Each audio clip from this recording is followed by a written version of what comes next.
Speaking. Yeah, Okay.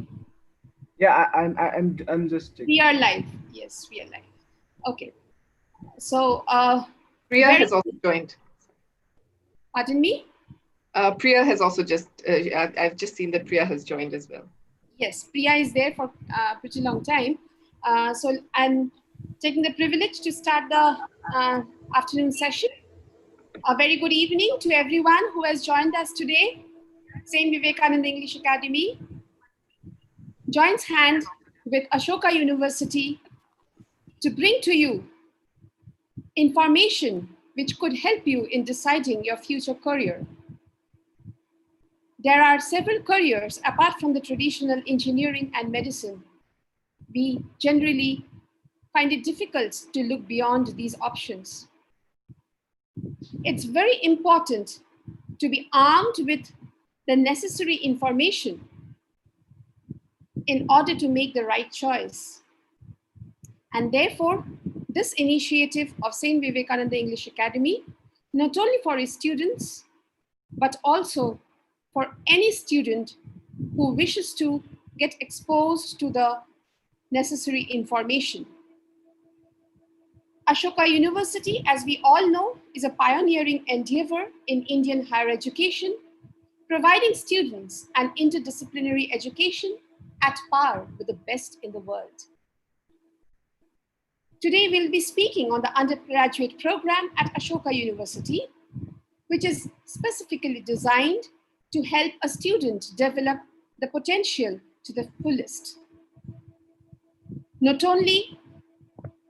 It's not only about the internationally acclaimed faculty of Ashoka University, but also their unique pedagogy, the over 200 combinations of majors and minors which are available, the international collaboration with Ivy League universities.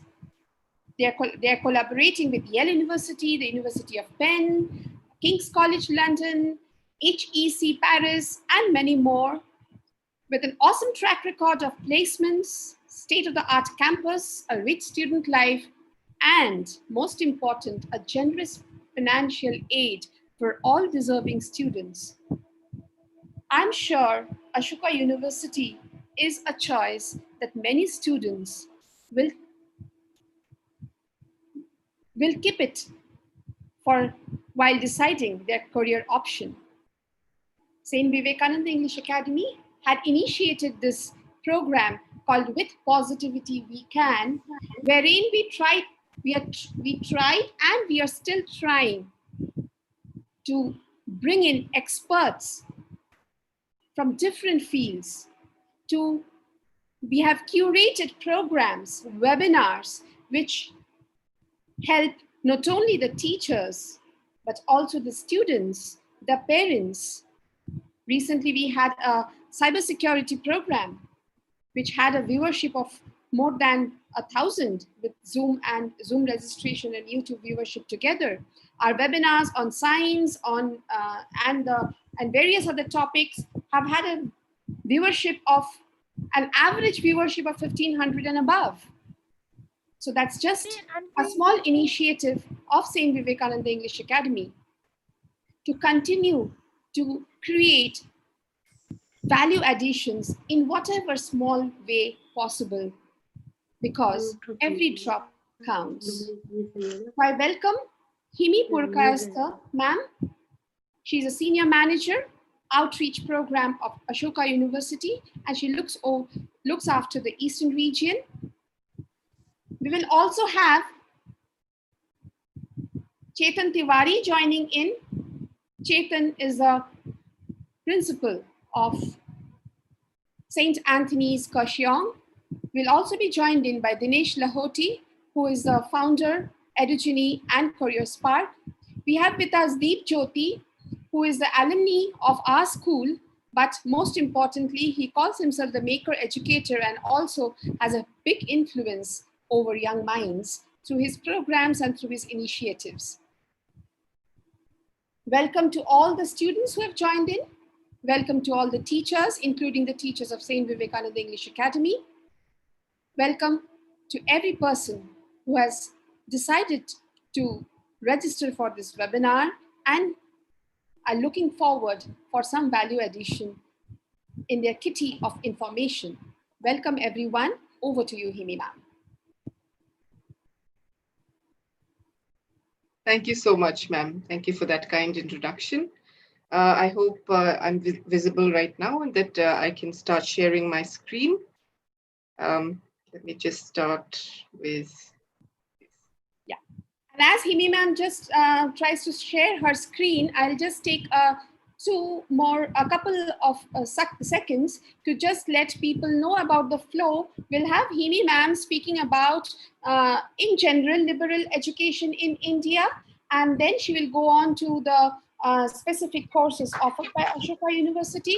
We'll also be joined in by some students of Ashoka University, and I believe Deep Jyoti, you need to just put up the annotation. Yeah. So the students will be sharing with the audience today their experience, how it has been while studying at Ashoka University, and keeping in mind that we have students who have joined in. I have, tried to spread this information far and wide so that any student who needs help can reach out and be empowered with the information. So therefore, we will also try to go a little bilingual at times, maybe a little bit of Hindi, and the students who also belong to Assam will also at times maybe just drop in with our local language. So therefore, there will be some take home for everyone who has joined us from across the state as well as from different parts of the country. Thank you. Over to you, Himi ma'am. Thank you, ma'am. So yes, as ma'am has already mentioned, I have two students with us from Ashoka today. One is Priya Basumatari, and another is Nishant Bora. And if you're there, one of them is studying political science and the other is doing computer science. And they'll both have very unique perspectives, not only in the kind of majors, their honors degrees that they're doing, but also in terms of student life, because every student's life is very unique and very rich on campus, and they will be definitely sharing their very unique perspectives today. So Priya and Nishant, if you're there, please come in just quickly and say hello before we start with our slides, if you can. Sure, Himi. Hi, everyone. I'm Priya. I am now a third-year undergraduate student at Ashoka University. I am majoring in political science and minoring in history. And once again, thank you, everyone, for joining this webinar. We hope we meet your expectations. Thanks, Priya. Hi everyone, this is Nishant. I'm a third year computer science and entrepreneurship major, and I'm also doing psychology minor. So I'll basically be telling you about my experiences, and yeah, if you have any questions or anything related to basically what it's like being a student at Ashoka from Assam, just ask me and have fun. Great. Yes, the purpose of this is to have as much fun as we can. So there you have it, straight from the horse's mouth, and you'll be hearing more from them as we go on. In the meanwhile, if you have any questions, please do write in your questions. We would really love it if your questions could, also help with, our keep us on our toes and help design the flow of this webinar rather than us constantly just giving you a lot of information that you may or may not require as well. But just to begin with, we will start with, okay, so that is a slide on the questions that we've already covered. But to begin with, we will also talk about liberal education. So most of us, I think, have already have a broad understanding maybe of what is liberal arts or a liberal arts education, or what is liberal education. Are they different? Are they interchangeable? But I think to start off the webinar with, and also because the title is also Liberal Education in India. To begin with, we will start with a very simple definition of what exactly is liberal education. Basically, it is not a subject, it is not a degree, it is not a course that you take, but rather it is it is a form of learning. It is an approach to learning, as is written here. So this is one of my favorite ones that I've taken, the favorite description of what is liberal education. There's hundreds of descriptions out there, but it is an approach to learning that empowers individuals and prepares them to deal with any kind of change, with complexity, with diversity, and with change. And it provides students with broad knowledge of the wider world, be it through the social sciences, be it through the natural sciences, or through the humanities. But also, it gives you an in-depth study in a specific area of interest. So this means that you have breadth as well as depth in your education. So I like this also because it talks about the ability to deal with change, with complexity, with diversity, which is exactly the kind of situation that we are in right now. I think that especially in this current crisis that we're facing, that we're all struggling with, uh, many of us are very unsure. There's another generation altogether that is struggling with their careers.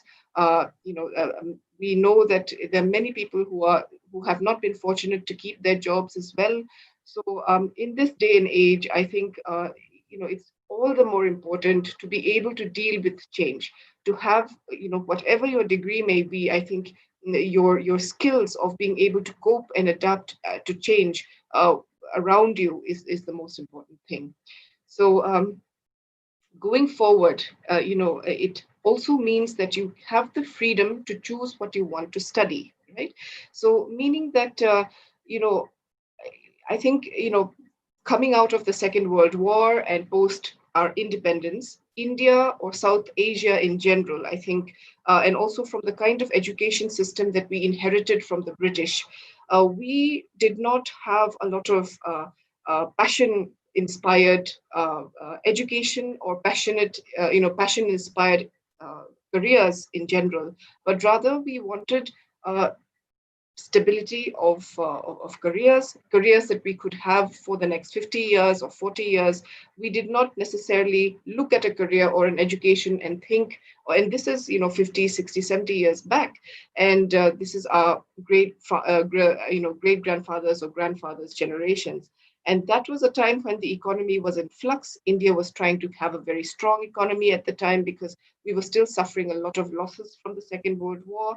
So, you know, the thing that was foremost in people's minds was stability.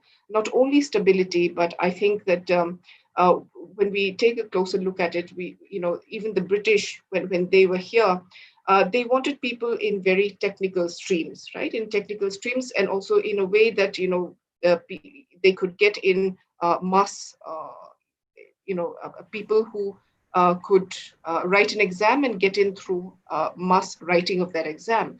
So meaning that even if you were going to be a medical professional or an engineer, if you wrote an exam and got through, or through the civil services, that was the easiest way of getting in. They weren't very invested in India otherwise to be able to make careers flourish or to make careers that interesting. So in that manner, I think part of us have inherited that sort of writing the exam or getting through a cutoff, so to speak. And so we've lost our bearing on what should be a career. But today, when looking at the India of today, we have a very different economy from that of the 1950s. Not only that, we have the second largest number of entrepreneurs in the entire world. So if this is the case, I think we really need to go back to our families as well and re-educate them, and let them know that liberal education, or if not liberal education, any form of education that we take should be related very much to what we want to do later on, because earlier it wasn't really all that related. You anyway gave the exam in order to get into a career. So that is one thing. And secondly, what I also wanted to mention is that it is very, very interdisciplinary and multidisciplinary and transdisciplinary, meaning that there are different disciplines. We have the sciences, the natural sciences, we have social sciences, we have humanities, and we are very used to looking at them in silos, looking at sciences and thinking they are different, humanities it's different, and social sciences it's different. However, in a liberal education system, they all have a space to talk to each other. They all inform upon each other. For example, and not only that, for example, Nishant also just shared that he has a major in physics, a major in computer science with a minor in psychology. I think that not only at Ashoka, but at most other universities, students should be able to do that, right? We should be able to not compromise on what our passions are or what our interests are. So, and I'm sure that in his learning of computer science, psychology will also have a huge bearing. We can, hear straight from him later on, but that is definitely a very, very strong aspect of liberal education that I really wanted to bring forward. And to do with breadth and depth, I think I have a graphic here. So this is called the T-shaped model of education. Now, about 15 to 20 years ago, there was this uh, buzzword in the education industry, which was that you needed to be a well-rounded student. So things were already changing, I think, back then, in which you wanted to make your education more holistic and more well-rounded, in that you also buffed up your degree with extracurricular activities, etc. So that is still of prime importance today, very much, yes. However, your degree also becomes extremely marketable to a future employer. It has been found, in the past 3 or 4 years, if your degree or if your education is a T-shaped form of education, meaning that you have breadth as well as depth in your study, in your academic exposure. So meaning, and I guess they took the letter T because it's the only letter in the alphabet that has it has both, it shows both breadth as well as depth. So as you can see here, you have history, you have philosophy, you have economics, literature, technology, biology. And not only that, you also see how history may have an influence in philosophy, which may have an influence in economics, which further may have influence on technology. So not only is this broad-based knowledge, but it is also broad-based interdisciplinary knowledge, meaning that the different disciplines inform each other, and therefore you have a very broad but a very sound knowledge of how the world works. So with this knowledge, you begin your education, and then you go deeper into a particular field of study. So I think that, even for example, the Gurukul system, or even any non-formal form of education that we've had in the past, before the age of industrialization, I think we all had, a broad-based knowledge first, and then we went and apprenticed under a master, for example. So these are, just very, very basic things that we ought to cover and not compromise on. So this is what I wanted to talk about. Also, the great liberal arts universities of the West, for example, Harvard, Yale, Carnegie Mellon, Columbia, Berkeley, for example, and even MIT, which we traditionally believe is a purely technological university, but is actually, it's a liberal arts university at its very core. So, for example, taking the example of MIT, they have, mostly technology, and they're very foremost in technology and in economics. However, when a student begins to study any degree at MIT, they will still have a broad knowledge, a broad base. They will have exposure to a broad base of disciplines first, and then they go deeper as well. So similarly for Harvard, in Harvard, the demarcation, I'm sorry. Okay, I thought that there was somebody speaking, right? So in Harvard, for example, the demarcation between, the disciplines is still even more blurry, in the sense that, for example, we have, Ronak screenshot తీసాడు. I'm sorry, I think I can hear some, it's not completely muted, right? Okay, right. Okay. I got a little bit distracted, sorry. Yes. So I was talking about, where was I? Yeah. So if a student is going to get a degree, or a bachelor's in mathematics, for example, at Harvard University, he or she will be getting a BA, a Bachelor of Arts in Mathematics, not a BSc. So it seems that, in some parts of the world, this hang up on what is a BSc, what is a BA, is not as much there.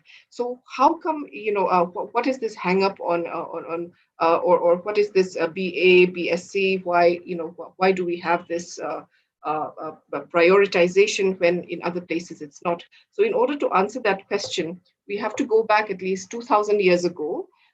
So you would have heard of Aristotle, you would have heard of Socrates. To go back to the origin of liberal arts, we have to go back, to those times when Rome and Greece were the center of the world, the political center of the world, and society was very, it was very okay, very very much divided into black and white terms. You were either a slave or a free man, or a man at liberty, so to speak. So if you were a free man, or rather if you were a slave, you had your work cut out for you. But if you were a free man also, you had your duty towards the state, right? You had to, as a dutiful citizen of the state, or as a Roman citizen, you needed to understand, you needed to have a broad understanding of anatomy, of astronomy, of philosophy, of arithmetic, of math, of being able to speak in public, of being able to defend yourself, legally, for example, excuse me.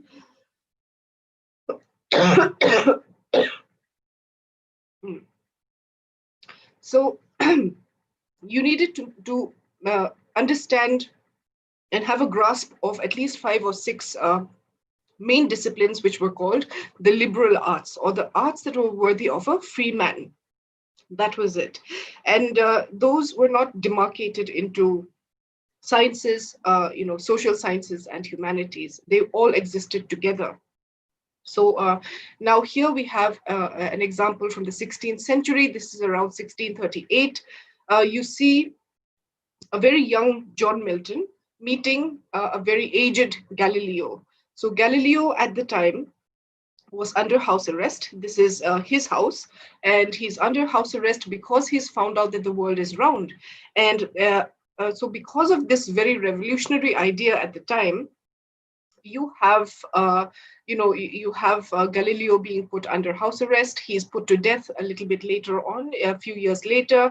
And you have John Milton, who is otherwise very much what do you call a very traditional sort of person, who is supposed to be the most English of poets, and a very religious man. And yet he, I believe, had this brimming curiosity on the, with regard to the natural sciences and with astronomy. So although he could not reconcile himself to the fact that the world was round, or to all of the views that Galileo was talking about, I see some writing on the screen. Is it possible? It's a little bit distracting. Is it possible to take the writing off? I haven't been able to see this before, but yes. So Galileo,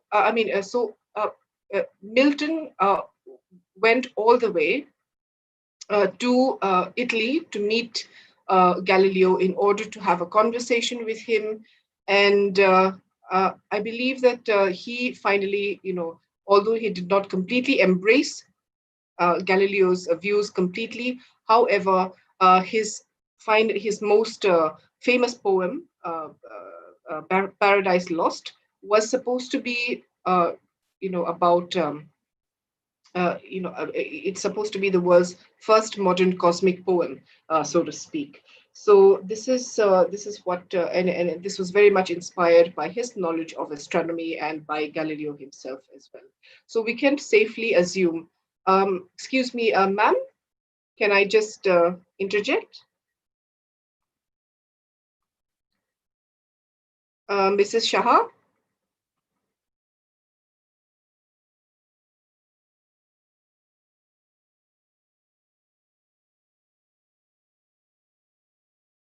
Is there anybody else here that I can speak to on the backend team? Yeah, ma'am. Can you just close the presentation and start it again? Like, we have closed, shut down the annotation. And I also request like the fellow participants to please not to use the annotation point and just focus on Yes, the session. they're writing Thank all you. over the screen, so it gets a little Yeah, bit distracting. I haven't yeah, experienced that yeah, before. So yeah, I'll just stop sharing and start sharing yeah, again. yeah. Please do.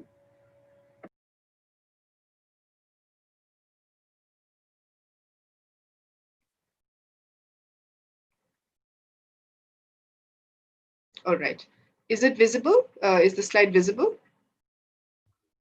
Yes, Himi, it's on the screen right now. But I Okay. see that people are still writing on it. Yeah, people are still writing here. Anyway, yeah, it's just I haven't experienced this earlier, so it was just a little bit distracting. And but anyway, I'll carry on.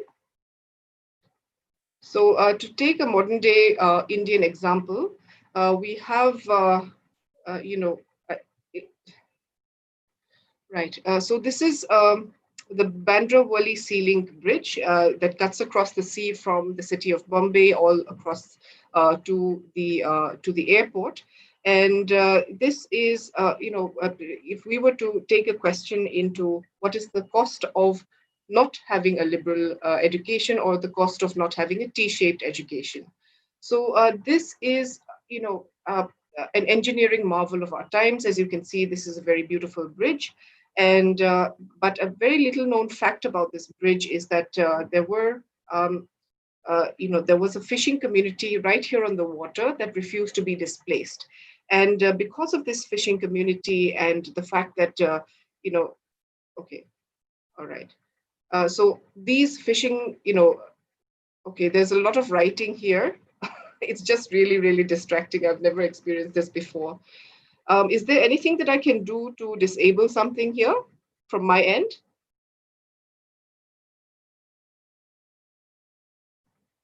Okay, I've just pressed something. Hopefully that will work. Right. Okay. So yes, this is a little known fact about this bridge to begin with, is that it took 5 years to begin the building of this bridge, even before the blueprints. Even when the blueprints were already in place, engineers were ready to start building, but it took a long time to start building. So why was that? And secondly, this bridge, which started functioning in 2010, is still running at a loss today. So the thing is that.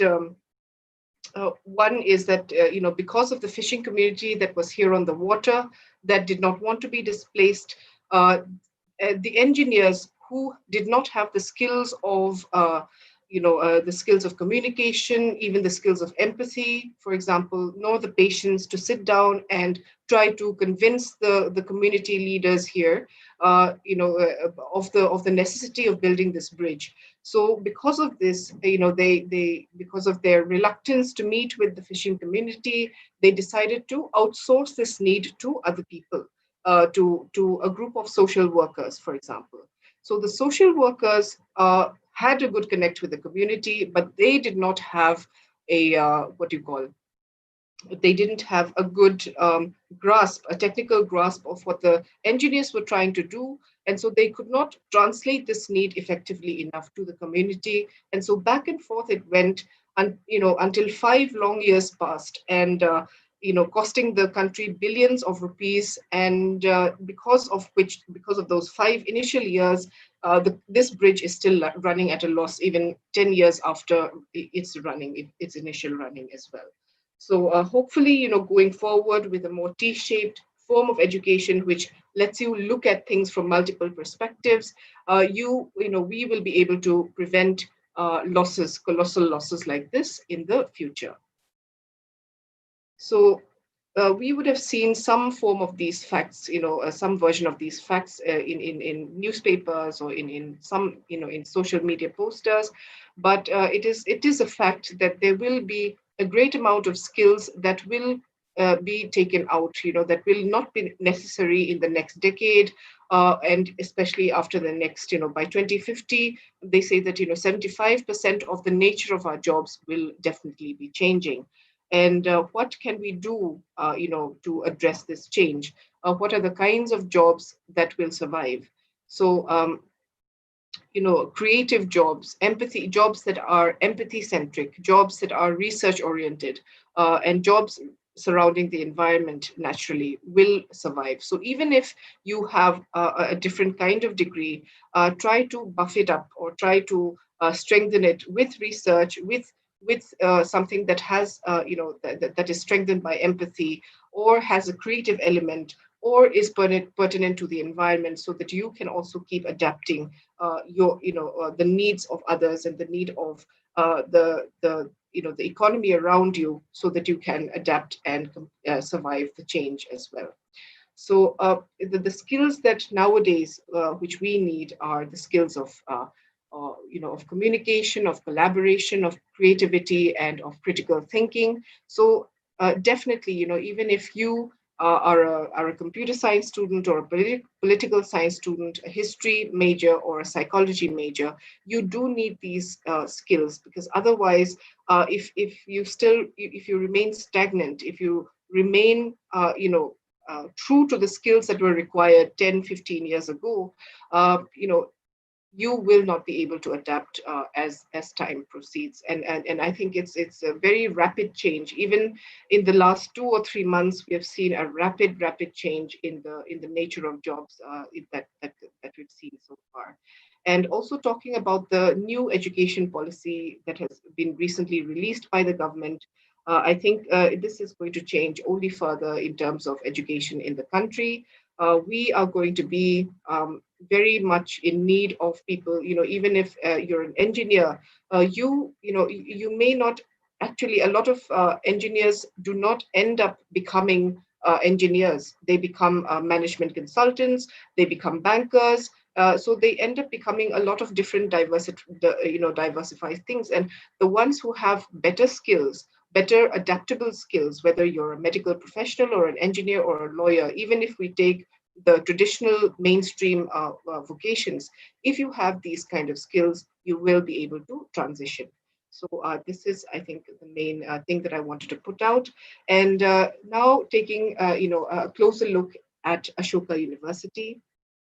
So we were founded in 2011 with the Young India Fellowship. So the Young India Fellowship is a one-year, postgraduate degree in the liberal arts for students who have just graduated from, mainstream vocations that I just mentioned, and still feel that they have had, there's a gap in their education and they want to get back to it. So for students who have had some work experience, or graduates of medical or an engineering degree. So this was the Young India Fellowship. Now, the success of the Young India Fellowship, of this postgraduate fellowship, spurred the start of the undergraduate program, which started in 2014, the BA and the BSc program. So we, in Ashoka, we had founders.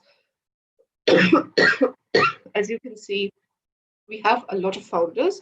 Currently, the number is up to 120. So we have a great many founders. So although we are a private university, the generosity of these founders has enabled us to work to function as a not-for-profit philanthropic collective. So also meaning that we give a substantial amount in financial aid to our students. So nothing less than 50% of all of our students on campus are on some form of financial aid or the other. Now, to start with, we have Ashish Dhawan here. We had, just a couple of founders who started this whole ball rolling, and then, it quickly grew to more than 100. So Ashish Dhawan, Deep Kalra, Pramat Raj Sinha, Vineet Gupta, and Sanjeev Bikhchandani. These were our first 5 founders, the first 5 people who got together and brainstormed and found that there was a gap in the higher education space in the country. So as you can see, most of their backgrounds are very diverse. They've studied at the best colleges, best institutions in India and abroad, and they have found that it is possible to create something like this in India as well. And because also because there was, a huge gap in the higher education space in India at the time. So they decided to join hands, and they quickly grew from very few founders to more than 100. And with this vision, they joined hands with faculty, very eminent faculty that was actually predominantly Indian, but not teaching in India at the time. So this faculty, as you can see, is also coming in from the top, very top places. And not only are they very eminent academicians, but we also have people like Gopal Krishna Gandhi, the grandson of the Mahatma, who is also a very renowned diplomat as well, teaching, political science to our students as a foundation course.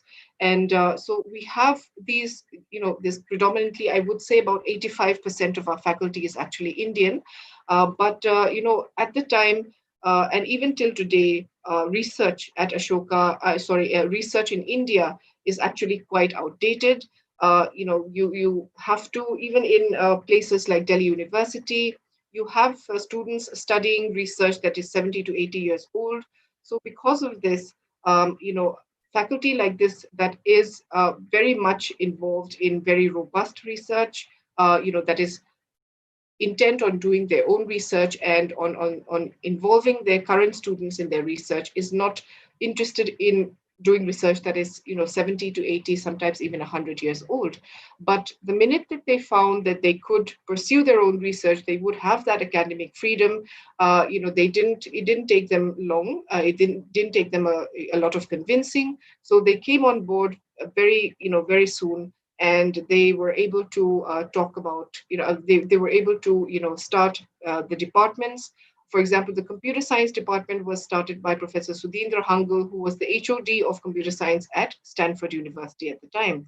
He was the one who basically designed the entire curriculum for Ashoka, came on board, and he founded the faculty and the department here.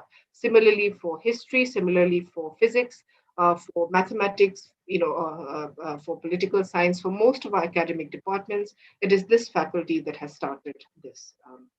So this is our leadership. Our leadership is maybe not very familiar to us as students, but they are heavyweights in their own rights. Then Rudrangshu Mukherjee is our chancellor, and he's a beloved storyteller in the classroom. He's a very well-published author especially of the revolt of 1857. And Malavika Sarkar is our vice chancellor. So now coming to the undergraduate program.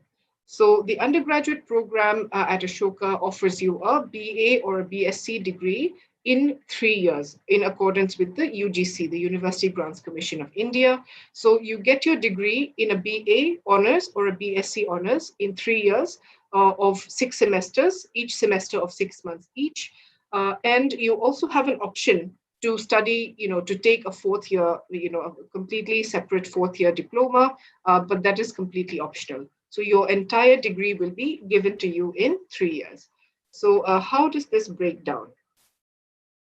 So as I said, we've spoken about the bar of the T, the horizontal bar of the T. So your foundation courses will cover that bar, that breadth of knowledge. So through your foundation courses, you will be able to study really, really beautiful courses, offered by delivered by the best at Ashoka. Through the principles of science, you may be doing a course, a foundation course on coding or cryptography, and whether it has any basis in Greek mythology. Seemingly unrelated disciplines or seemingly unrelated topics that may actually have a lot to do with each other. In literature and the world, your professor might be doing a course on Masala Shakespeare, and you might be finding out that Shakespeare actually has a lot in common with Indian cinema or with Bollywood, right? Through quantitative knowledge, students of humanities will understand what it is like to work with data heavily in research as well. If you're going to be a student of psychology, of sociology, of political science, of economics, you are going to be working with numbers. You're going to be working, you're going to be doing RAT,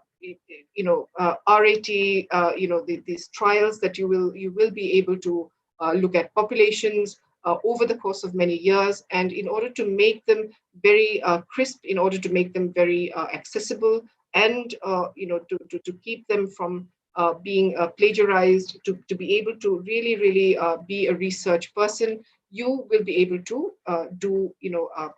to work with data very closely. So your foundation will be there.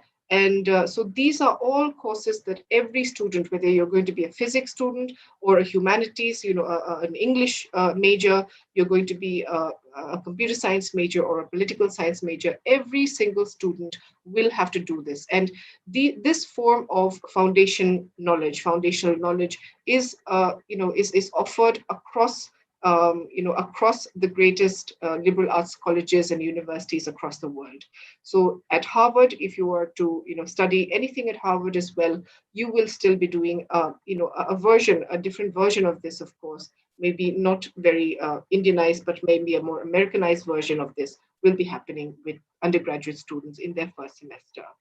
So even with Indian civilization, you may be, and these, they keep changing every year, right? But with Indian civilization, one of your professors might be breaking down Mangal Pandey and whether he was actually a brave martyr or was he an accidental hero, for example. So there are many, and these are, really beautiful courses, and you can definitely check them out in a more brief aspect through our Ashoka University YouTube channel as well. Now, coming to the actual courses that are offered at Ashoka. So we have majors here to begin with. So these are pure majors and interdisciplinary majors. So the first two columns have 21 different majors. Your major is basically your, what do you call it? Your honors degree, the degree that you will be doing your, that you will be, the subject that you'll be getting your degree in. So your major is what you will be, doing most in your entire undergraduate degree, undergraduate years. And so you will also have 1.5 years to pick and choose what your major is going to be. So suppose you enter Ashoka with an interest in economics, but you also have an interest in biology, and you want to know whether you want to get your degree in biology or you want to get your degree in economics. You have 1.5 years or 3 semesters to decide. And this is true of most universities, most liberal arts universities as well. So you get that time, that freedom to pick and choose different courses. So nobody is going to tell you, okay, you entered, you're applying, so we get this question very often that, what is the criteria for getting into, a biology major or biology honors or political science honors. So there is no such question because at Ashoka, you have one application form for everybody. So from whatever stream that you're applying from, you will have one application form. And at the end of that application form, yes, you can definitely indicate what your interests are, but that's it. That's an indication. We understand that those indications, those interests are very much going to be subject to change, especially once you do your foundation courses in your first semester. You will have a lot of questions. You will have, a myriad number of questions that are opening up in your mind. And by the time you come into your second semester, you may find that you have never looked at history in this, before this, but you're not looking at history in the same way that you've ever done before this. So similarly with, the other disciplines as well. So you get those 1.5 years, and then you finally, declare what is going to be your degree at the end of your third semester.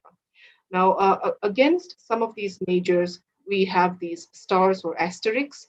So these are to show that, these are the requirements in 11th and 12th. For chemistry, you require chemistry in 11th and 12th to study it at Ashoka. For computer science, you require maths.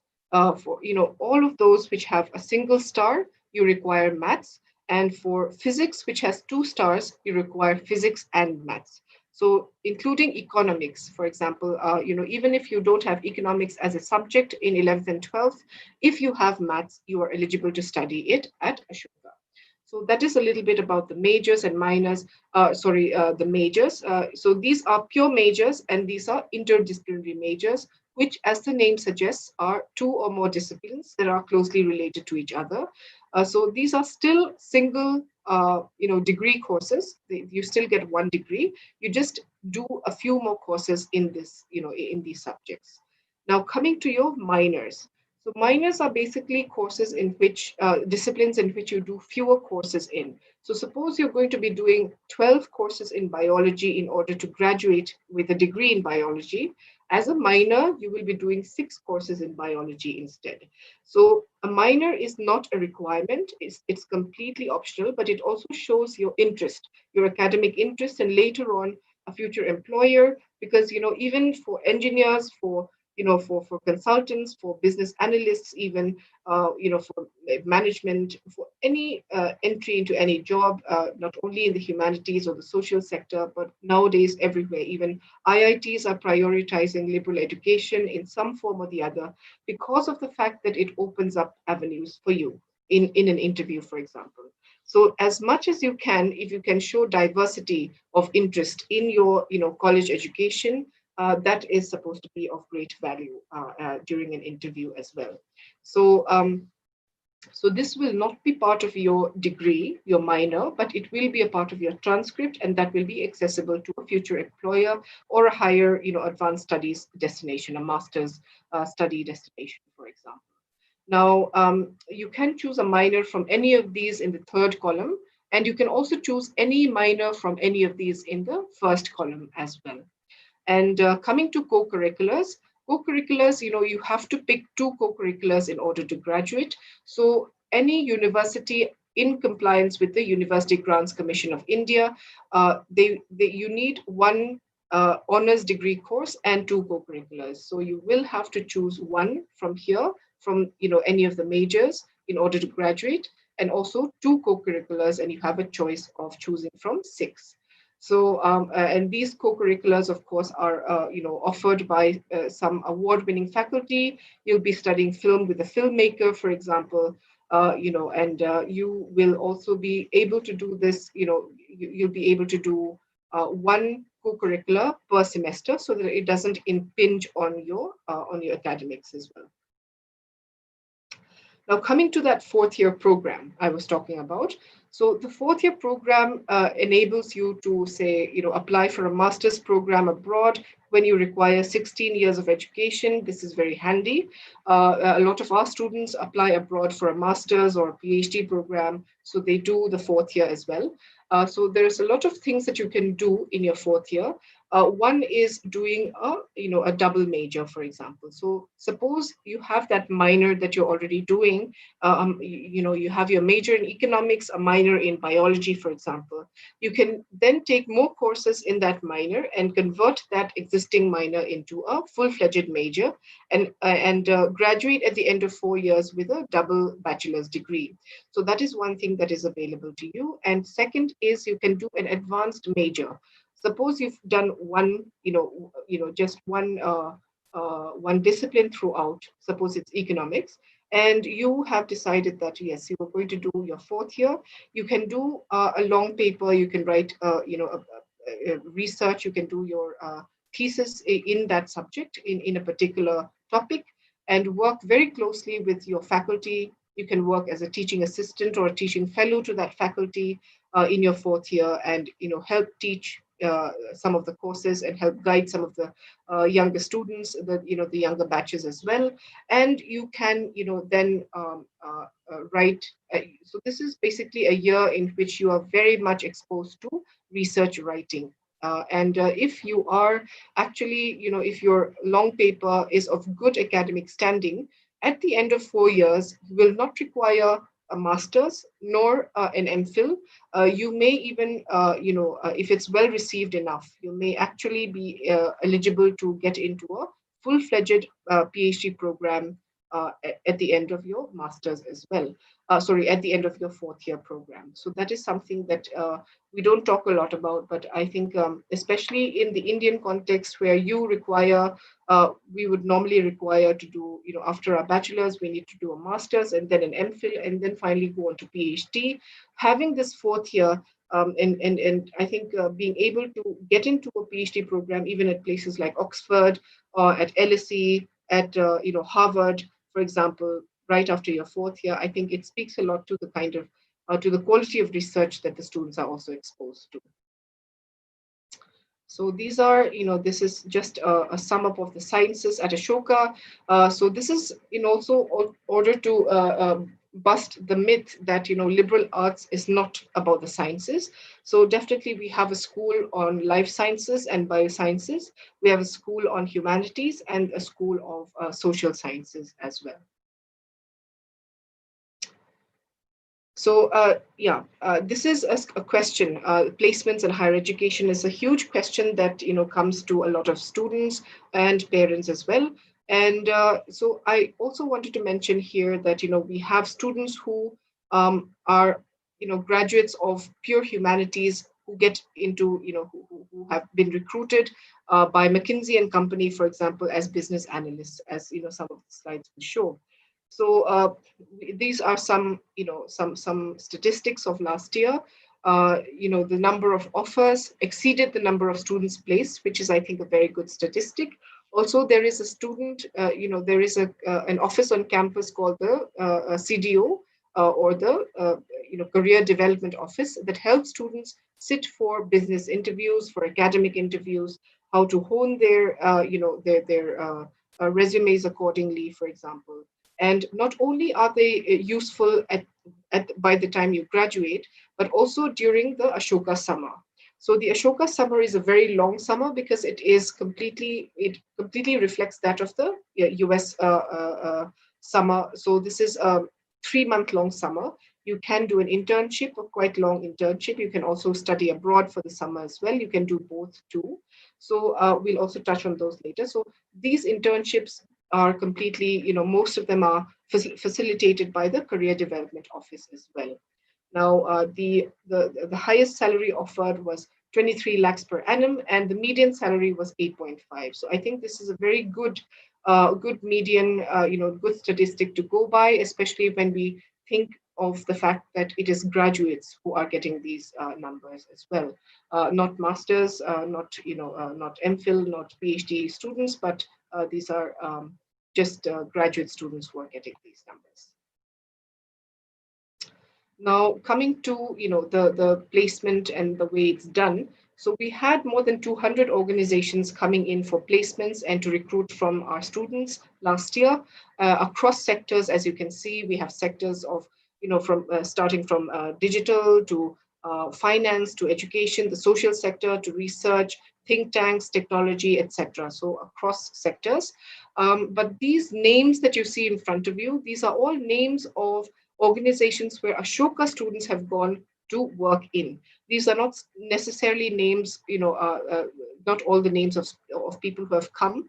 Of course, they have all come to Ashoka to recruit, but the reason we've put these names out here is because at least one Ashoka student is working at each of these places. And considering the fact that we've been having, graduates, Ashoka graduates, only from 2017 onwards, I think this is a very good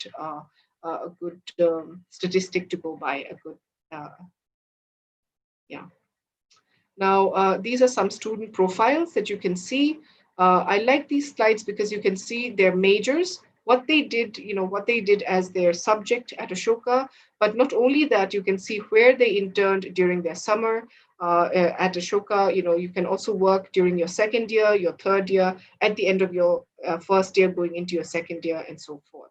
So, you can see that Aishri interned with the Australian Council for Educational Research. Deva interned with McKinsey and Company. Aishi Jain, had interned at Procter and Gamble, McCann, and IMRB International, for example. So, and Ritika, these places, and what they went on to do in terms of their further study or their work opportunities. And I'd like to also talk about Priya Rathore here, whose major was in political science. There are many students like Priya who was offered the role of a business analyst. So Priya was in our first group of graduates from Ashoka, and McKinsey and Company were completely surprised to find that there were students at Ashoka whose degree was completely in the humanities, but had a great grasp of quantitative knowledge, great grasp of working with data, which is why they were, very much able to work in data analyst roles as well. So yes, and these are some of our partners. I would like to, mention that we have 17 partners. We are discerning and particular of our partners. We don't want to, enter into 70, 80, 90 partnerships, as is the case with many private universities in the country, I believe. But rather than that, the few partners that we write an MOU with, we would like to leverage as much as we can. Most of these partnerships are on the curriculum, student, and faculty exchange level. And also, so this means that when our students go there to study during the summer, they don't pay anything for the summer course. Maybe they pay room and board, which may still be subject to financial aid if they are on financial aid as well. They may be getting a fee waiver too. And similarly for students who are coming from there to study at Ashoka as well. Now, for example, as well, when you go for your master's degree to any of these places, if it's an international partner, you may be exempted from the entrance test or the GRE or the GMAT into any of these places as well, because it's a partner too. And if you don't want to work immediately after you graduate, these are some of the universities that Ashoka students have got into. Ashoka students have got into each one of these universities, and we are very proud of our alumni for achieving so much in a very short time as well. And this is just a quick snapshot of the students who have gone out during the summer and the semester abroad program. We had about 75 students going out last year. Of course, more students went out during the summer and fewer students during the semester. And now coming to fees and financial aid. So in order to talk about the fees at Ashoka, we definitely have to talk about financial aid first. So financial aid is a kind of scholarship, as you would call it, but financial aid is completely need-based at Ashoka, because we are a not-for-profit philanthropic collective. So, like I said, we have, because of the generosity of our founders, we are able to function as a philanthropic collective, and philanthropy forms the basis, the basis of all our financial aid. So, completely 100% of our financial aid is completely need-based. There is no merit-based scholarship or merit-based financial aid, because we don't have a quota system at the university.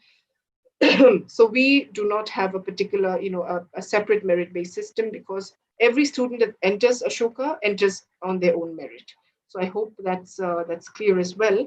And so we have, at Ashoka, the entire student body on campus, at least, one out of every two students, or 50% of our students, are on some form of financial aid or scholarship.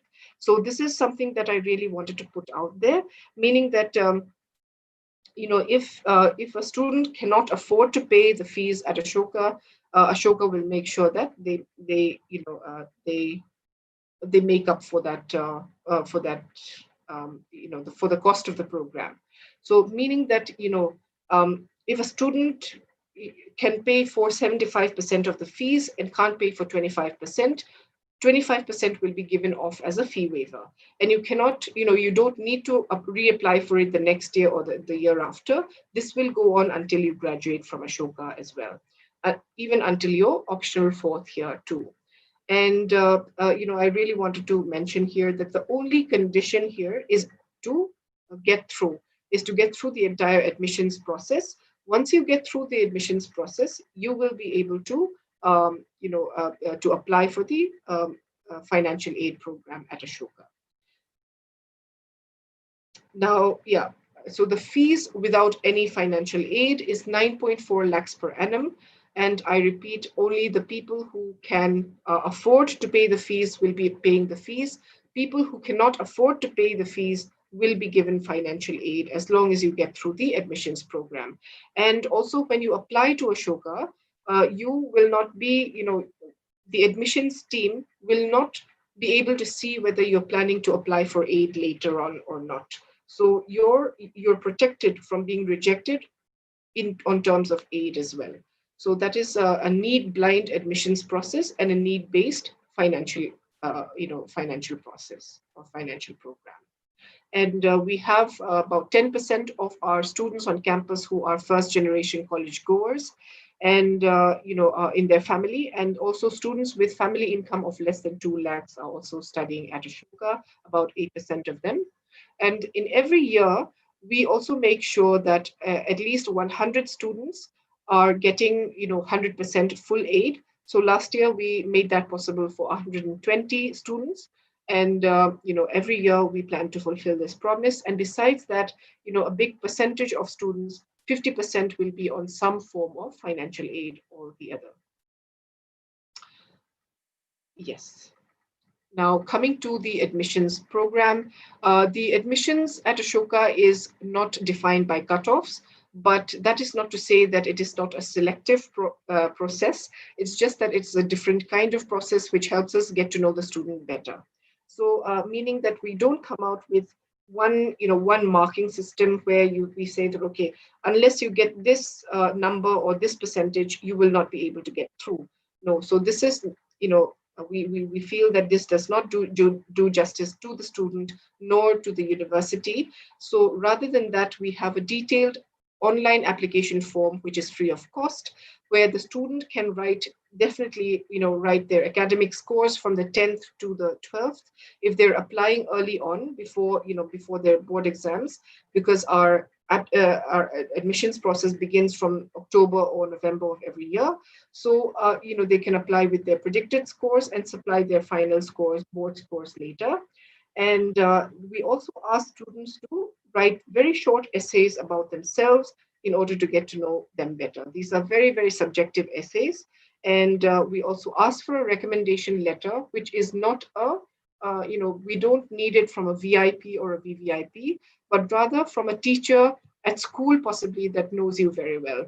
So, and who can vouch for your character as well as for your academics. And definitely, we would be interested in your extracurriculars, your leadership, your social impact engagement. And also, you have the option of submitting your SAT scores. Majority of our students don't give SAT scores as well, so that is completely optional.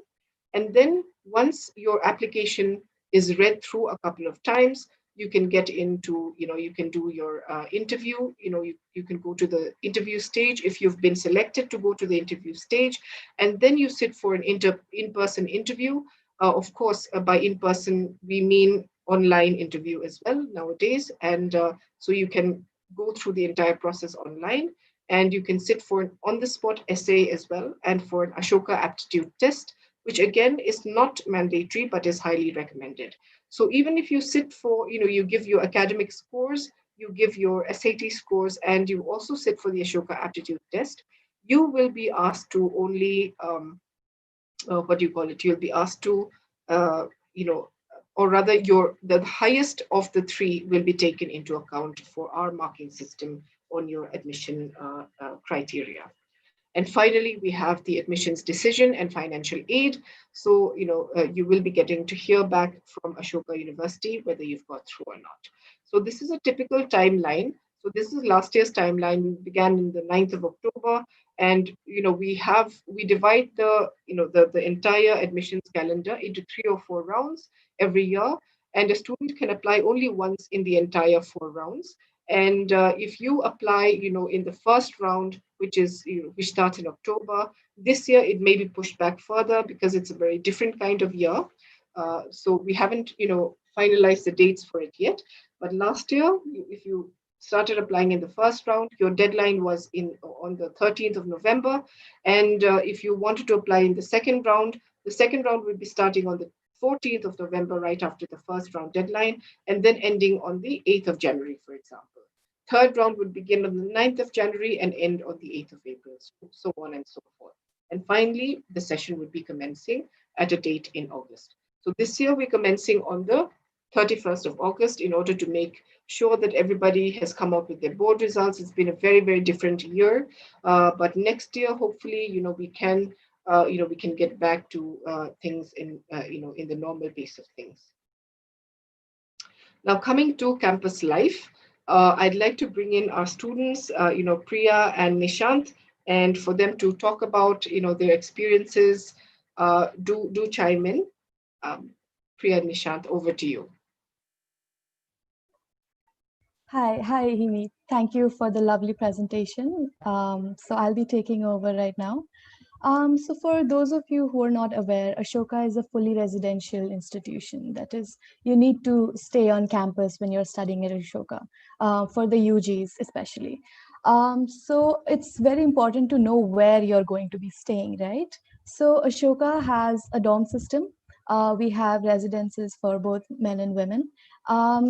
These residences are equipped with furniture, pantry, 24/7 electricity backup. So you need not worry about where you're going to stay. Along with that, these residences are equipped with common rooms or common lounges that are open to people of all genders. So these common lounges have things that you could play with, maybe a pool table or newspapers if you're a newspaper reader. And these common lounges are usually used by students who want to catch up with their friends, or maybe have a group study session, and so on and so forth. So apart from that, the campus is also equipped with all sorts of facilities, other facilities. When you're studying at a college like Ashoka, you don't want to worry about what are you going to eat, who's going to take care of your laundry, and if you fall sick, who's going to take care of you. So again, you need not worry about that. Ashoka is equipped with a laundry system. There's a 24/7 mess. In case the mess is not serving at that point of time, there are other eateries present inside the mess that you can visit. And again, I am reiterating the fact that these are 24/7. So even if you're hungry at 3 a.m. and you don't know what to do, you can opt in for the mess system. And as far as health is concerned, there is a 24/7 infirmary available. And in addition to that, Ashoka also provides every student with an insurance of 1 lakh. So in case you may require to be hospitalized in extreme cases, Ashoka will also take care of your medical expenses. Moving on, there are students who are sports buff, right? So I'd like to highlight the sports facilities first, because this is one of the factors that really drew my attention. So Ashoka recently inaugurated its first sports complex. Again, it's 24/7. There's a gymnasium in case you are more into the soft core sports. You can opt in for yoga, Zumba, and those who are interested in swimming can take that up. And there's a squash court, a shooting range, and of course a basketball and volleyball court. So in case you're interested in large scale sports like cricket or football, we have two cricket and football grounds, so you can explore that. And of course, there is no time restriction. You can go into that at any point. Himi, could you go back to the campus slide? I'd like to show them the campus. Yes. So these are a few pictures from the campus. On your top left, you'll see the lecture room, and that's what a typical lecture room looks like. Mostly, these are the foundational courses. These are the courses that everyone in Ashoka has to take. That's why the classroom size is so huge.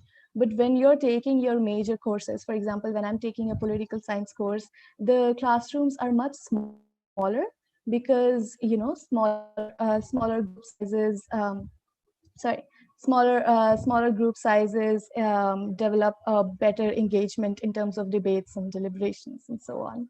And on your top right, you will see the library. So I think I'd say that our library has one of the best collections in the country. Again, the library is 24/7. So you don't have to worry about timing in case you want to borrow a book, or you want to issue it, or just go there for and give your favorite book a read. In the middle, you'll see a small glimpse of the Ashoka ground. So the ground or the lawn. So this is the location that most students opt for after their classes or whenever they want to have a chill time with their friends. So this is where they usually hang out. And on your bottom left, you'll see the student commons. So honestly, that is my favorite spot on campus. That's why I'm highlighting it again.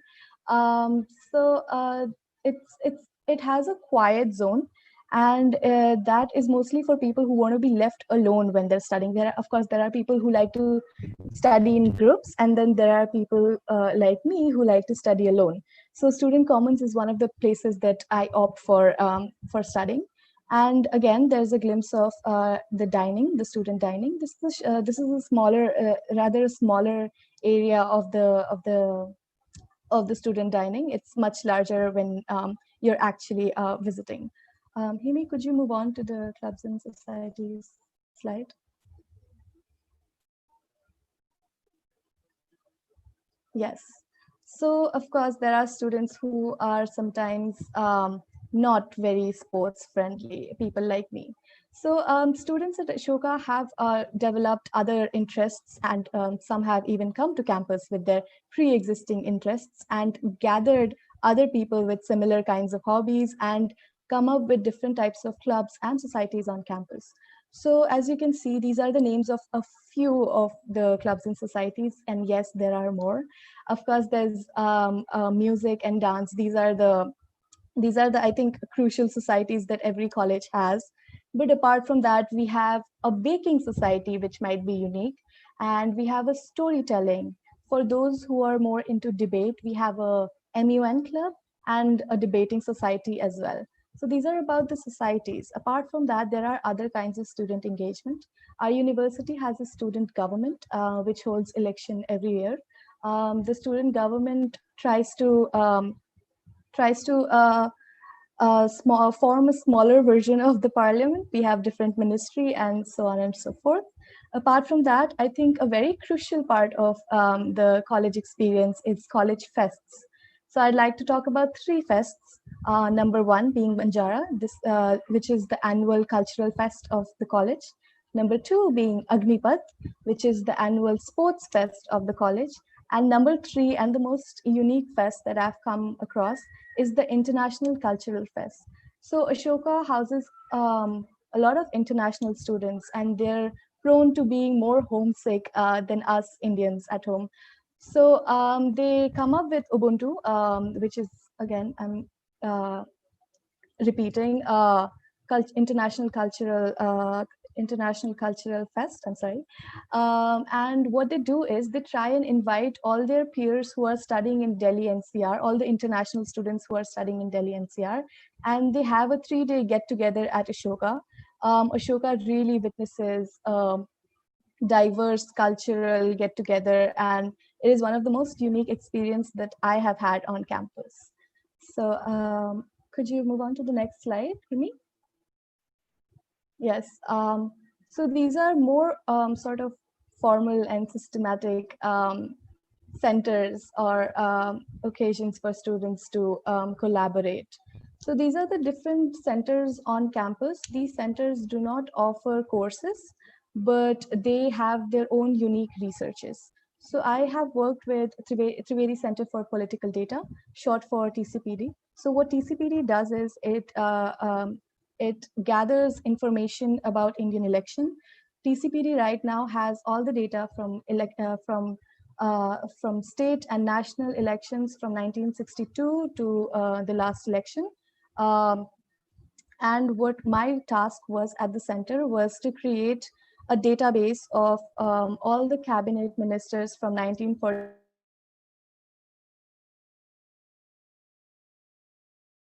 1999. Most of the raw material is undocumented, and most of the raw material is in Hindi. So there's a lot of translation that goes into place. And similarly, there are other centers for different purposes. So I'd like to point out two new centers that are coming up in Ashoka, one being Trivedi Center for Biosciences. So people who are interested in biosciences or medical sciences can look forward to that. And the latest is Ashoka's Center for Economic Policy. It's the founding, would you call it president? The founder of that is actually Arvind Subramaniam, who's the ex-financial advisor to the Indian government. And yeah, we are looking forward to more centers and engagements on campus. Amy, could you hear that? Hello? Yeah. Thank you so Yeah. much, Priya. Thanks for that, for giving us a very good perspective and your own perspective. I think that's the most valuable for all of us, I think. And moving forward, I would also like to invite Nishant. Nishant, if you're there, is there anything out here among the centers or anything in terms of what you're doing in computer science? We've just heard that uh, Priya has been working with political data and electoral analysis with the Trivedi, with the TCPD. But besides the centers at Ashoka, are there any other forms of research that you're also working on with your faculty members? And if you can make yourself visible as well, I think it'll be more engaging if possible. Um, my internet's a bit slow, so that won't be possible. But like, I'll go over what I've done at Ashoka and like what centers I've worked at. Hello, can you hear me? Yes, you're audible. Yeah. So out of the centers, I've worked with the Center for Entrepreneurship, and I've worked with Professor Priyank, who heads the center. And so the thing is, the Center for Entrepreneurship does provide, does help out with funding and connecting you to in potential investors and stuff in case you have an idea and you want to work on it. So that's a pretty good plus point, because in general, what entrepreneurship cells in other colleges do is they just are usually just a student collective. But in case of Ashoka and the Center for Entrepreneurship, the professors do put in a lot of effort and do help us a lot. And again, in terms of what I've done in computer science at Ashoka, so actually, when my first choice after 12th was not Ashoka, because like I wanted to do engineering, and that's like Ashoka was not even like my third choice or something. But like after I attended the interview and after I got became clear about what liberal arts actually is and how that can actually help me, I decided to take the risk and join the Ashoka, and I definitely haven't regretted it till now. So right now, in terms of research, we have Professor in computer science, we have Professor Avasti, who works on hardware and architecture of computers, and along with his advanced programming and advanced architecture course, there have been students who have submitted their papers to international publications, and there have been a few that have been published. And right now, during the pandemic, there have been students who have been working with Professor Debayan as well to work on COVID tracker, and also there have been students working with Professor Kothari to build build computational models and figure out where the pandemic is headed. And hello, am I still audible? Yes, Hello? Nishant, we can hear Yes, you. Go on. Nishant, you're audible.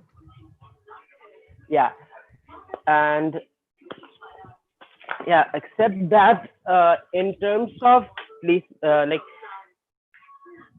experience when it comes to other courses at Ashoka, I found that they have really been helpful in helping me progress my computer science major. For example, I didn't initially plan on doing psychology, but I took intro to psychology as a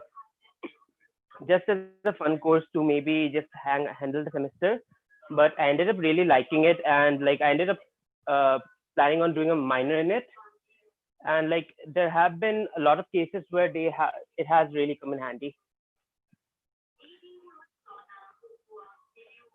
And we do have a lot of foreign lecturers and people who do come in from other universities. And for example, we did have Professor Jennifer Widom, who is the Dean of Computer Sciences at Stanford University, come in for talk on big data and a workshop for a week at Ashoka last year. So yeah, in general, it's pretty good. I really don't have any complaints with the computer science program at Ashoka.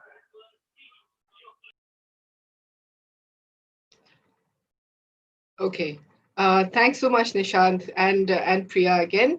I'll just, we'll be close to wrapping up now.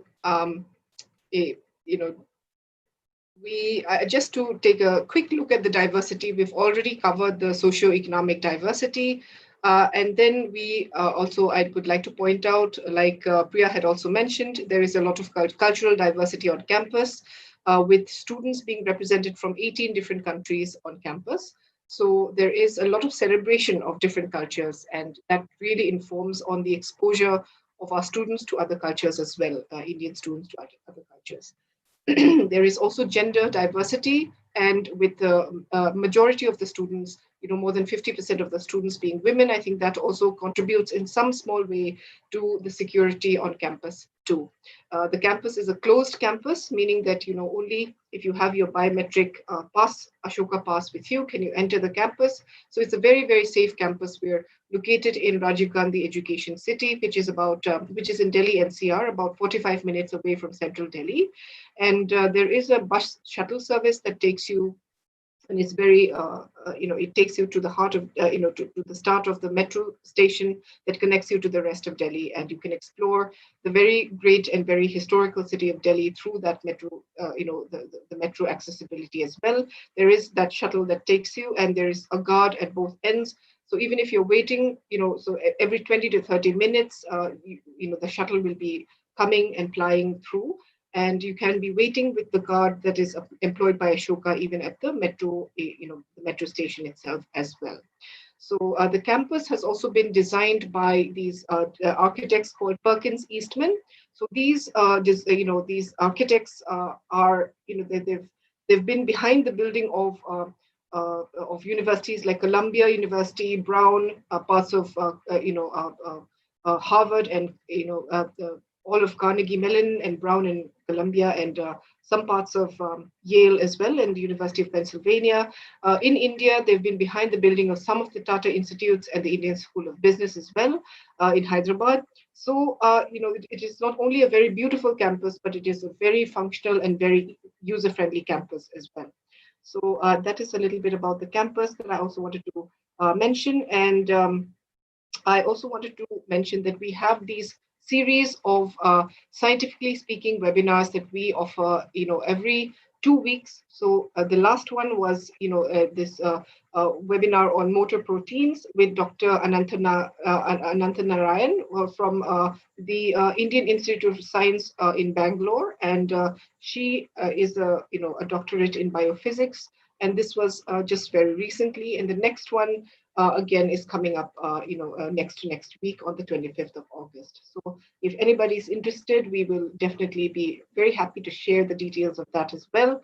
And so that is it from us. If there are any questions, ma'am, or if, I don't see that there's a question box here, but if there are any questions, we'd be happy to take them. I know that we've, exceeded our 1 hour by quite a bit. So I don't know if you'd like to wrap up, but first of all, I would like to earnestly thank ma'am, Principal Ma'am, for having facilitated this session so very effectively. These are my details. I would really, welcome any more questions that you have, even if we don't address them today. And, I would really encourage everybody to go on a 3D virtual tour, that is available on the website.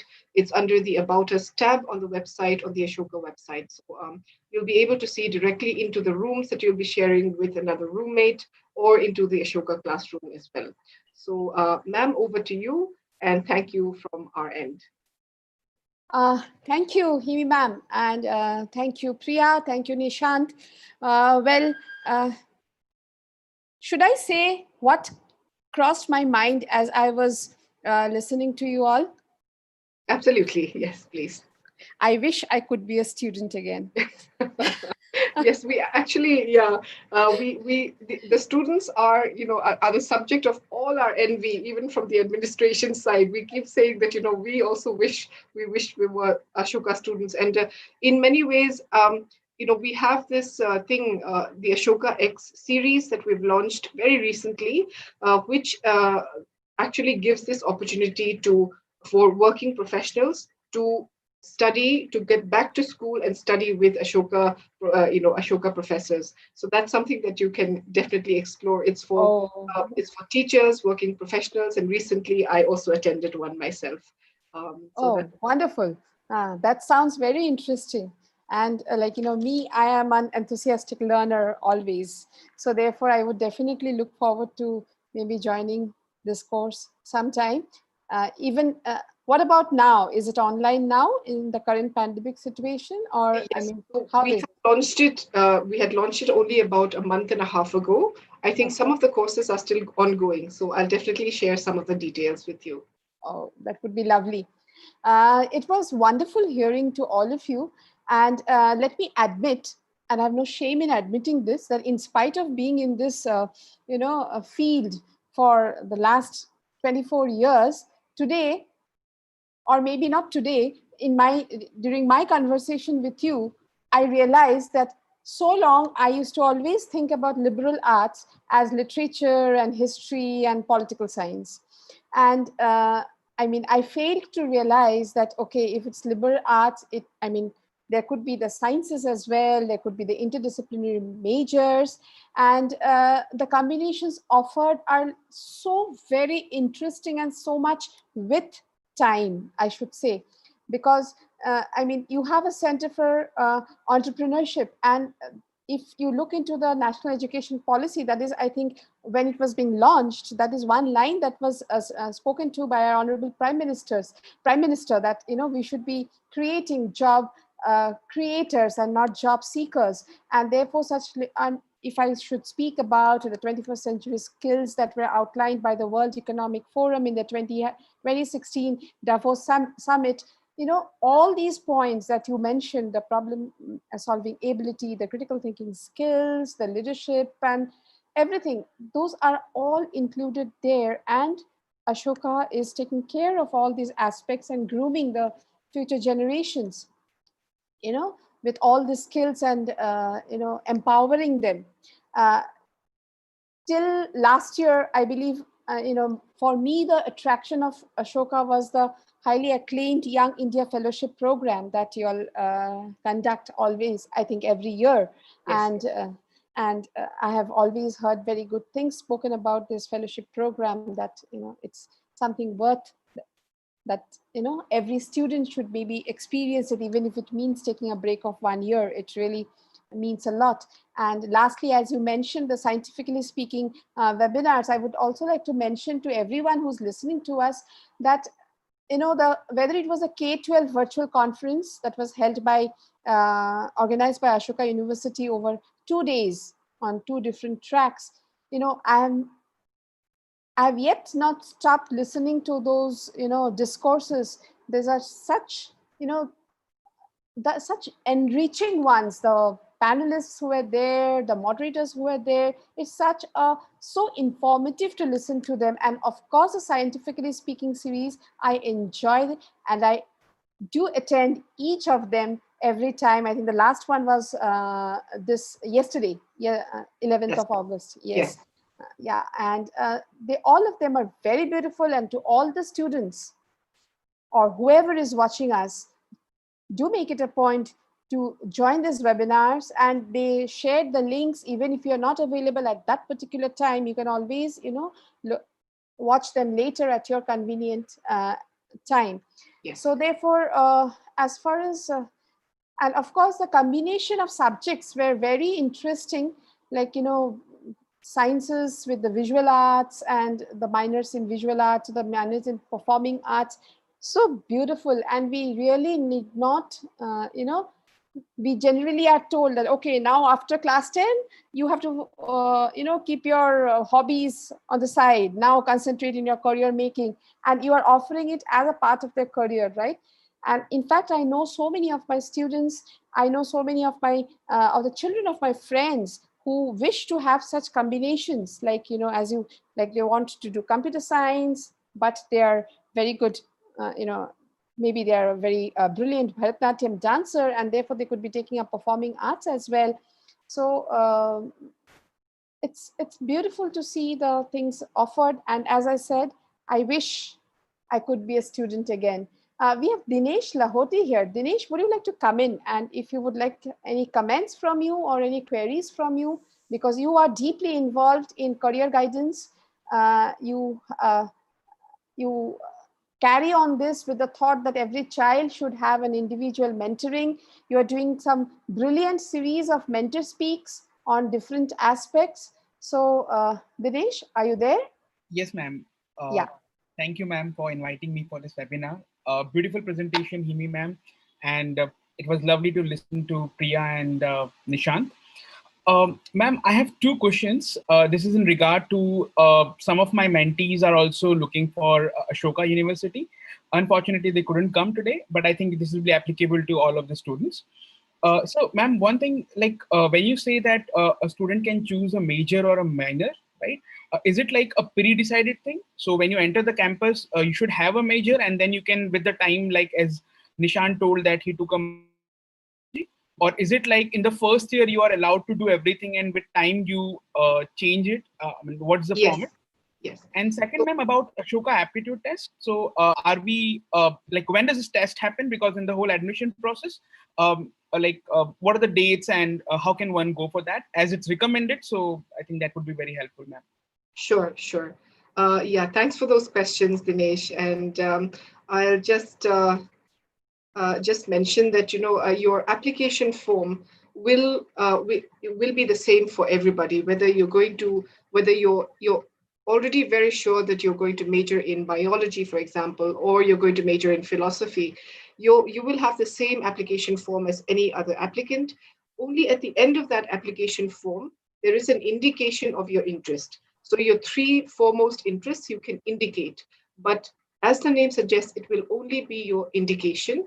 You can do something, you know, even if you've indicated philosophy, politics, and biology, you can actually, once entering Ashoka, once you've got admission into Ashoka, you can, as long as you meet the requirements of, you know, whatever that particular major has, you can actually completely shift and do economics and do a major there, as long as you declare it at the end of 1.5 years.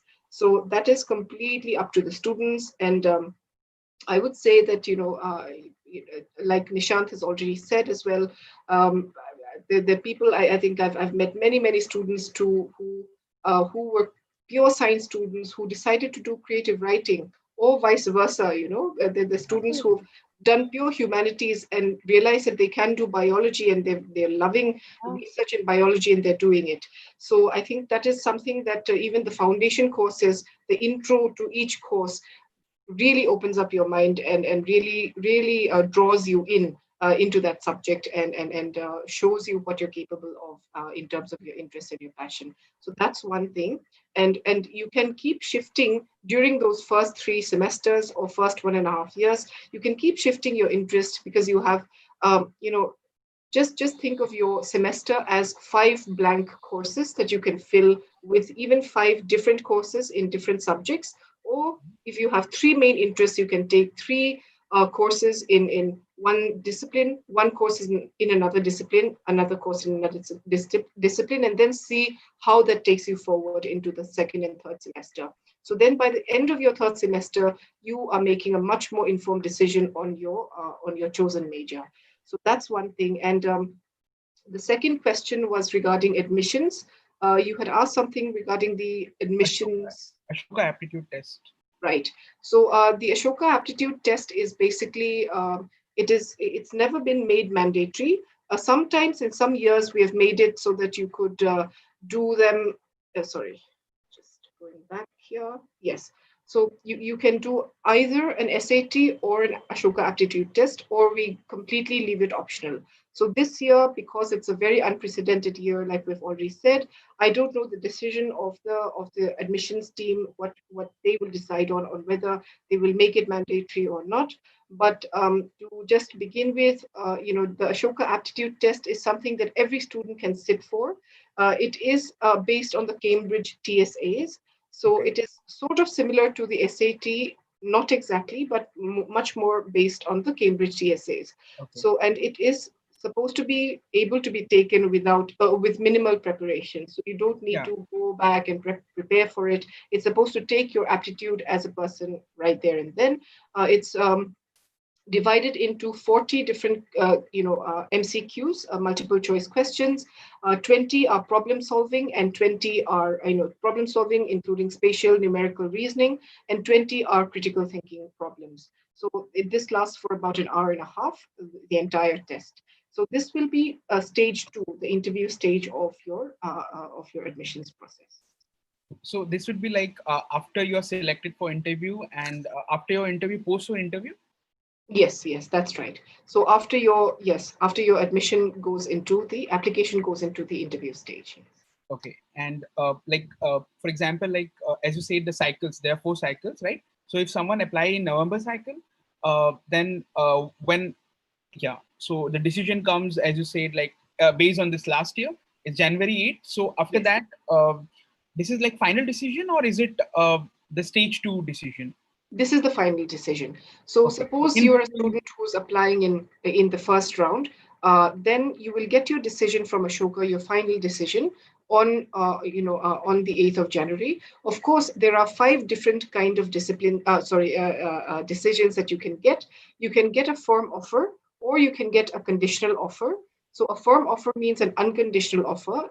This means that even without your board marks, because you've done so excellently in your interview, your essays, your Ashoka aptitude test, whatever the parameters are. So even if even if we don't see your board marks, we want you here at Ashoka. So this is an unconditional offer, number 1. Second is the conditional offer, which will be contingent on your board exams, or an Ashoka aptitude test, or whatever it is.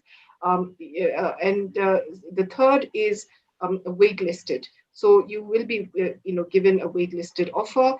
The fourth is what you call a deferral or a deferred offer, and the fifth is a reject. So these are the 5 different kinds of offers, and you will be getting this offer on the 8th of Jan. Suppose you had applied, suppose you'd applied in the round 1. So this is, again, just to reiterate, this is last year's. So, but similar to this, you will be getting a decision at the end of every round.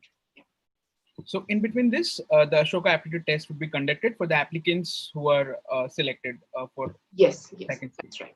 All right. So it's a very dynamic, and it depends on the which cycle the student apply. That's right. Yes. All right. And ma'am, like when you say that, a student can choose any major after 1.5 year, isn't like there are like number of seats reserved for each, like usually what happens in every colleges? For example, in like, isn't it there like, for example, if someone wants to go for computer science in the same year, maybe 50% wants to go for computer science as a major. So is it that a fixed number of seats, or and then you look on the academics and the other parameter, or is it like open to the students' interest? So it is, we don't have a particular number, a fixed number. We do have a preferred number of students in a particular class, but because of the fact that no matter how large an initial class is, the class size is, it always breaks up into very small discussion groups, or study groups. They can be as small as 10 students up to about 25 students. So because of the fact that it's a very small student to teacher ratio, so because of that, it's still manageable. So no matter how large the class size is, we are still open to. Great. Yeah. Thank you. Thank you so much. Thank you, Mitra ma'am, for organizing this. It's really nice to have Ashoka University's webinar here in Guwahati. So thank you so much. Absolutely. Thank you so much, ma'am, for your efforts. Yeah. It's like, first and foremost, we need the information, right? Only then we can make correct decisions. And, True. I find all these, the the way Ashoka is handling whether it's admission, I love it that you do not focus only on the board marks, because only on the 3 hours performance, which maybe could go wrong on a bad day for a student, and that really does not reflect the ability of the student, and yet not dilute it at the same time. So that is just one of the parameters, and along with the essay and the mandatory on the spot essay, everything, like, and another thing that I would like to add, which I loved here, is after looking at the campus, after looking at the tag private university, many students will probably think this is not for me. But then the financial aids that you discussed, and I myself know students who are on 100% scholarship at Ashoka. So therefore, I believe that serves two aspects.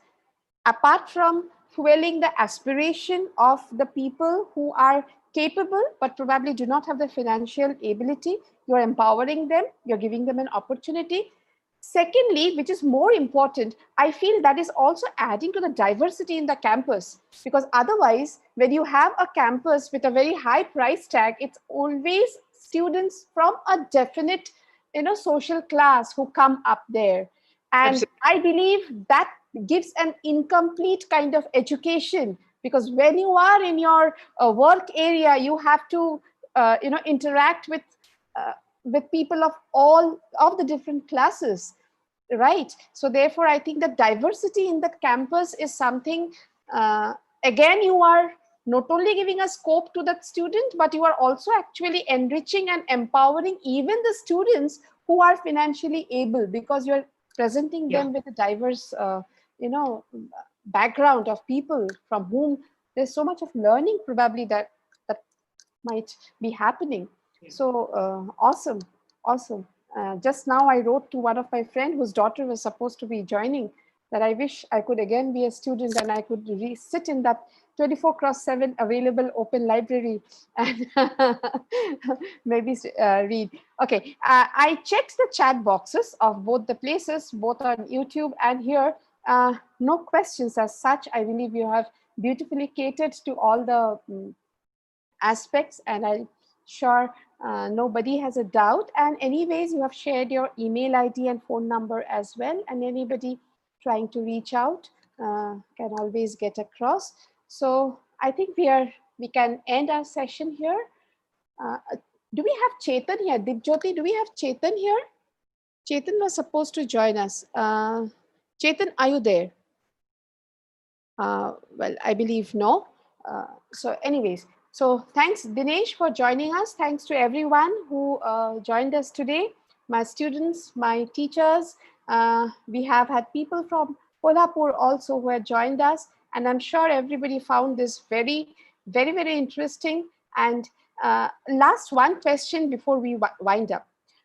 This being a very unprecedented year, Himi ma'am, so NEET is not yet done. So I believe there are many medical aspirants who are waiting to write their NEET paper. Right. Okay.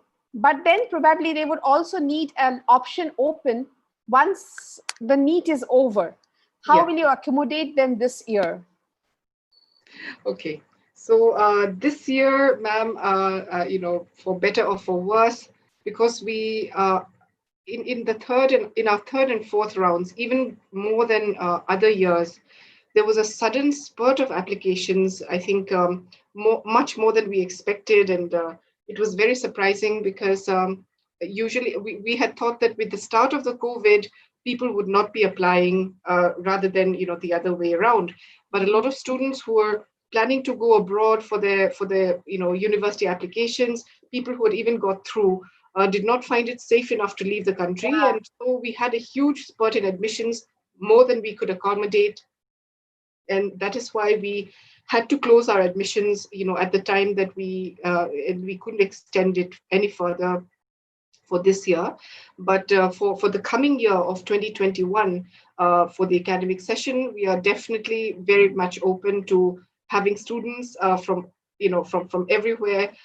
If I may just stop sharing my screen very quickly and then start sharing this.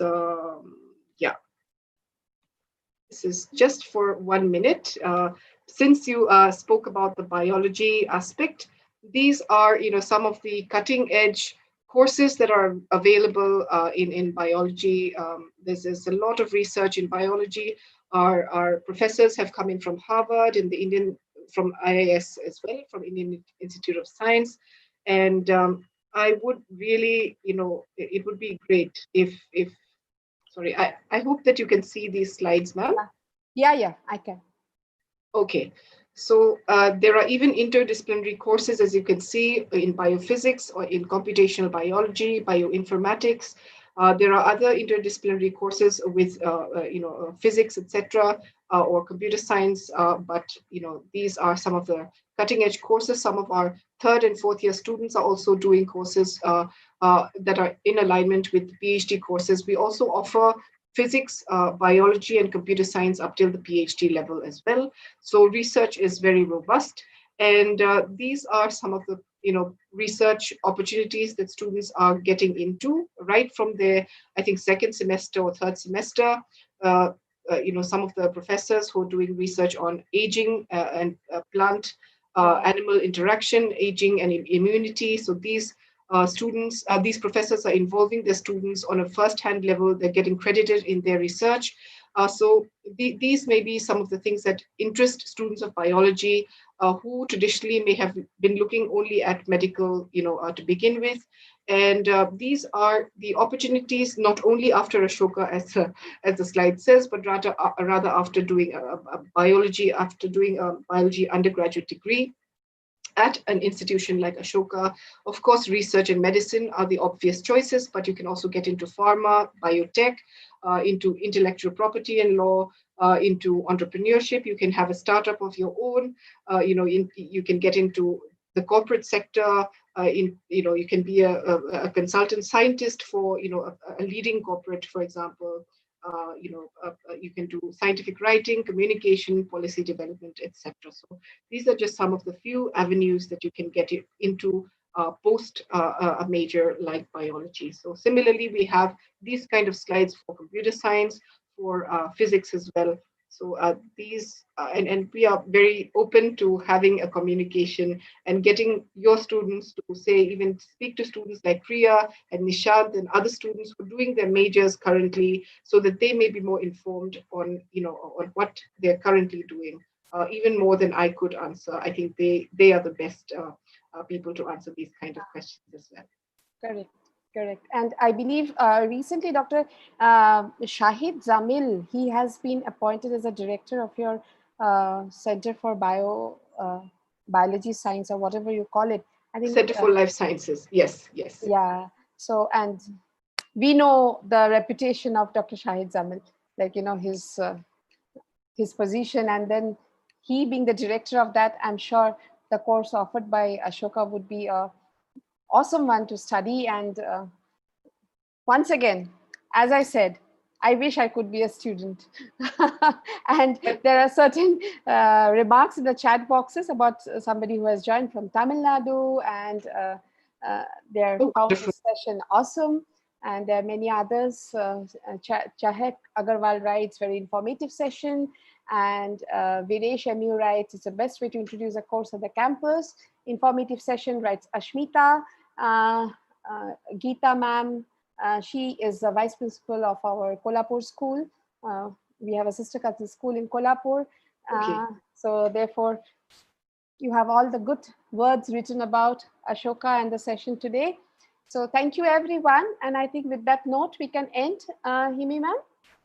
Thank you so much, ma'am, for taking this initiative. It's a very, I think, 1 in 100 schools would be taking this initiative. So thank you for giving this awareness to your students as well, and giving us this opportunity too. We're very grateful. Thank you so much.